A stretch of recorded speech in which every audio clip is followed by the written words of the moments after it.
I think that the EU is part of the solution and not part of the problem when it comes to corporate tax avoidance and tax evasion. Obviously, it's not always had a glittering record in the past. There may be areas where there's disagreement about what the EU is doing when it comes to tax, but ultimately, many of the problems that we have when it comes to corporate tax result from countries not working together, countries withholding information a lot of the time from each other and playing off against other countries' systems. You can only deal with that through some kind of international organisation.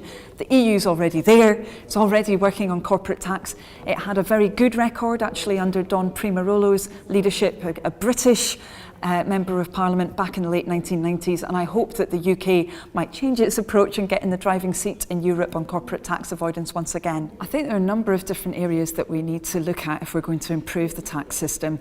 First of all, we need to have much more transparency. A key element of that will be having public country-by-country reporting by multinationals of where they make their profits, where their staff are based and their turnover. I think that kind of transparency is very important. But I think we also need more coordination as well between countries. We need to have those mechanisms like the Code of Conduct Group at EU level working much better so that we can iron out the kind of definitional ambiguities that let companies game the system. But also in some areas we do need to have quite radical change, and I think the argument has been made to shift towards a new basis for corporate tax, what's sometimes called formula apportionment.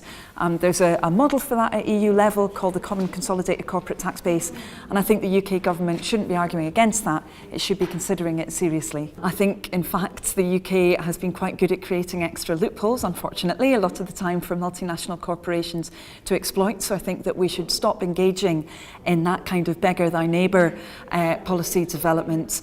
But I do think also we can lead in some areas too. When it comes to transparency, for example, making sure that we have registers of beneficial ownership. The UK has led on that. I would like to see us applying that to trusts as well, and also saying that the EU can help coordinate all of that.